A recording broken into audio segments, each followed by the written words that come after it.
biki ebintu bingi ebiri mu ggwanga pasa Bujingo gyolonze mukazi we nga wakiwunyisa wambuulire kwawulidde otya nga omukyala ate nawulidde bubi nnyo omusajja talina wadde amagezi wadde akatoola ate nkubiriza kye bayita abantu abalokole kubanga bandibadde bebeereramu omuntu ng'oyo mukyamu nnyo alina byayonoone okuva ewaabwe naye ye tabimanyi kintu kyamwambala asooka akyeyambule alyoka alowooza okuwasa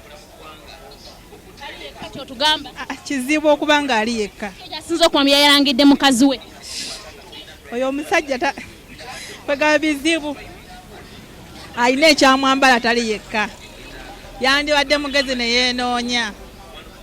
yenoonye nga bukyali nga yeggwani amugamba era amannya gange nze Nampejja Sarah tumiddeko ntumirako abaana bange n'emikwano gyange Kaddugala Masaka wenkomyawo nyawo toyanza nnyo mukwogerako naffe obusungu obwo bwe twagala mubuulire eggwanga magitala voice okay eno tekyali eggwanga mukyala okay nyabo okay sorry toyanza nnyo nyabo tubuzeeko egamba otya gye tuli nnyabo mugyebaleko kale nyabo obulamu ng'onyirira bulala yebale kusiima tekamu ssente omwami wange nayakola oyo mwagale nnyo mwami Semata yakikola bakuwa abantu bizinesi maaso nti yabikola era ensonga nyingi zibaddewo mu Uganda Pastor Bujingo yavudde n'agironga abakyala kyemmanyi nti kyanyinze nnyo abakyala kyatunyize nnyo omwami oyo talina magezi ekintu eky'omukisenge okukireeta bamaze naye emyaka n'emyaka kati lwalaba okubyogera olw'okuba yafuna abalala talina magezi era yenoonye nga munnange bwagambye era n'abalokole mbakubiriza nze mbagamba nti omuntu kati oba kyali kirwadde lwaki teyakijjanjaba ekitegeeza n'abalala ajja boogerako talina magezi gwani agamba Bujingo talina magezi gwani akyogera gwe tutugamba amanyi gange nze Namutebi Kasaline okay mama toyanza nnyo tubuuzaako yes eddoboozi ly'omuntu lye tufaako wano ennyo okulaba biki ebigudde mu ggwanga omuwulidde Bujingo weetereeze ensi nnyiivu tukyagenda okyawulira ki abantu kye bakugamba Bujingo kaakati Pastor Bujingo yawebudde mukyala we oli musajja osobola n'okola ekintu Bujingo kyeyakoze eri mukyala we ng'omuludde naye emyaka nga 20 osobola Pastor Bujingo kyakoze kibi omanyi abakazi bano batuubya nnyo kati oli omukazi gwalina yali mu mulimba naye nga si kyabwenkanya kujja kunyumya bintu bya mukyala wo gw'obadde olina ebbanga lyonna mwina n'omwana alina emyaka nga 3 oba 2 mu giijo ali n'ojja n'obyogerera ku mpewo tekyetaagisa kyakoze kibi kiki ekyo gwe kyowula nti kyeyayogedde nolya nga kikunyize nga gwomusaya novayo kyogereko bino byewozeza simanya yali akulukuta nga azizika sima bipaadi zisima biki kibinya ekyo okiyisa ku mpewo wansi yonna nekutegeera ate nga pasito omulamba ate ow'erinnya ate ow'amaanyi bwate waabadde ensonga Bujingo gye wakoze ensonga mbi nnyo weetonde ng'abantu era bali mukugu bagamba eddoboozi ly'abantu eddoboozi lya Katonda twagala sebo tusiibuleko era oddemu tubuli amannya go otugambe naki kyokola nze amanya gange nze King Sapman International tubuuzeeko ogamba otya gye ndi nnyabo ogamba otya nnyabo amanya nze Senfuka Charles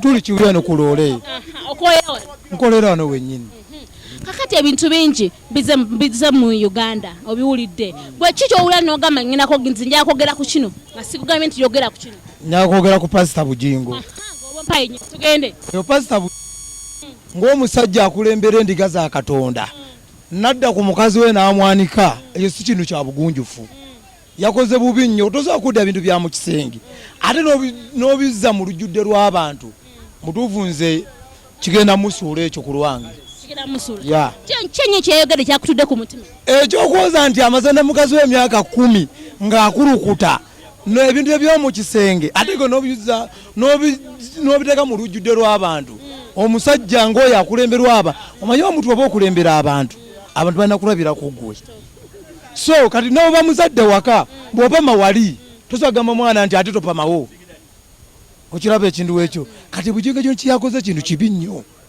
ekyokwanika mukazi we omwamagezi ki alina kwetondera mukazi we yetondera n'abakyala bonna kintu kyakoze ku lwange singa nadde nsabira mu kyaki ye singa nasibye emigugu.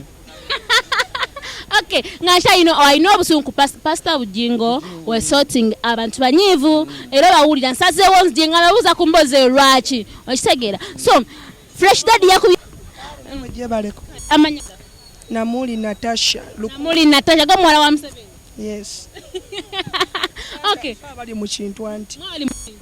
Okay. Nsonga nyi zibadde mu Uganda wano ezoogeddwako Bugingo yayononye mukyala we. Fresh Daddy yayimbye. Kati nsonga gyagala njogereko nga owulya ddala gwe yasinze okukwatawo omutima. Nze ensonga gye nandyogeddeko kuya Pastor Bugingo. Atya. Ebyo bijja kuggwa. Teri kitandika ne kitakoma buli kimu. Yangedde mukazi we binagwa. Yayogedde ne ku bakazi. Nti yayogedde ku mukazi we kayogedde ku bakyala. Anti naawe njagala okitwale bwoti. Nti naawe olutalo lwalimu naawe osobola okukibaamu. Wabula osabye otyo kivaamu. Ebyo bijja kuggwa. Okay. But ebinga by'omukyala ono si bingi bwati wagambye nti ekya Bugingo kijja kuggwa. Okitegeera? Eno ndiga ye. Okay. Endiga wati amazike. Oyo serebo omupya oyo. Naye newe kale Fresh Daddy mayimunde ne Uganda ogiraba kati wofunidde gaapu wokikubira obanga yazze bwatyo asabule. Naye kati ekyennemesezza ku taata n'omwana tugenda kuwagirani. Anti naffe kyobanziza gye muli mmwe eddoboozi lyabo n'eddoboozi lya Katonda. Mungabe yange taata ndibadde alekera omwana ekintu kye. Kalifa aganaga yamuleese yo mwogerako ki? Kati aganaga musajja kati aganaga omulaba wono Fresh ayiseemu oliyo aganaga naye anoonya ssente kwane mukozi. Namatu otugambe amanyago otugambe naawe okolera. Amanya gange nze Senfuka Charles nga nkola ya Kibuye wano ku stage ya Deewo. Okay. Bwati omwami ono wabadde endowooza zambi zibadde nnungi. Pastor Bugingo, Daddy Fresh bagayo kwimba kulekera omwana. Omwami ono wabadde mbesa giwomya. Njaga tubuzeeko n'omwami ono big size. Tubuzeeko gambo tase. Yeni nyabo gamba kinyago. Obulamu. Obulamu gye buli kugamba ki? Sigamba. Kinaye ebintu ebirala bitambula mu Uganda. Abantu boga beekuba bbo mukozi yogerako. Abantu bakola ki? Beekuba bbo muzuulira. Pastor Bugingo byalangidde mukazi we. Bya Bugingo sibitegeera nze nganze. Mbuulira biwulizi. Obabiwulire. Tonayakonya ku TV. TV stars ziraba. Kati oyagala abayimbi. Abayimbi? Era wagira kamiliyoni. Anage nti mpagira kamiliyoni. Simuwagiranga. Anja jam parliament omwogerako yajja kuwa meya munamuwa. Nje sigenda muwa nze nganze. Lwaki? Sola muwa. Abire mu music we. Kati nga Bobby ye mumuwagirage. Bobby ye njamuwa. Okay. Bobby njamuwa Njamuwa. Fresh Daddy yayimbye. Fresh ani? Fresh Daddy. Fresh Daddy. Mumulesa ayimbe kinakola. Twali buzibu. Ayiwe waddemu okuyimba tiki. Okay. Bwati watugambye ye buli kimu akola ki? Akyagala. So bwati nze nkyayo mu Kibuye nkyafeffetta abantu bonna. Lungi wabazze kubanga kamyoni byakoledde eggwanga bingi. Ngaki? Abadde muyimbi ayimbye ebisomesa eggwanga. Akoze byakola. Ate waba avuddeyo nga yali nga yakubira President Museveni tubonge.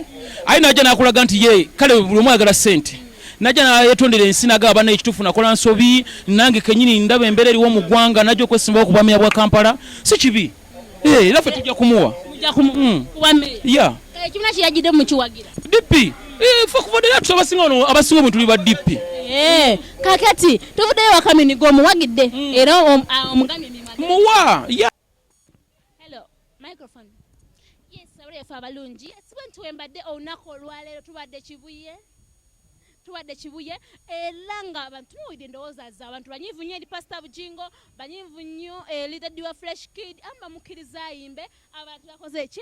Tebamukkiriza. So n'olwekyo bannange Pastor Bujingo abantu bagambye wetondere mukyala ate wetondere n'abakyala bonna. So n'olwekyo bagamba eddoboozi ly'abantu eddoboozi lya Katonda. Muntu wembadde olunaku leero wano ekibuye wenkoledde ne munnange ali ku kamera Fresh Eyes nange buli ne mbaweereza no kazindalo kamwe ne mba nga nkola kiŋŋambi bowa bulungi nnyo. Yes edda wange ye wadde yes bonna agenda bakola ki ayasule wali mu magezi bwe nti wembadde olunaku leero tusinkane ate omulundi ogujja nga togera ku nsonga ku bintu ebyenjawulo in a program bagise The Voice nange Batawini mbaddewo nnyo.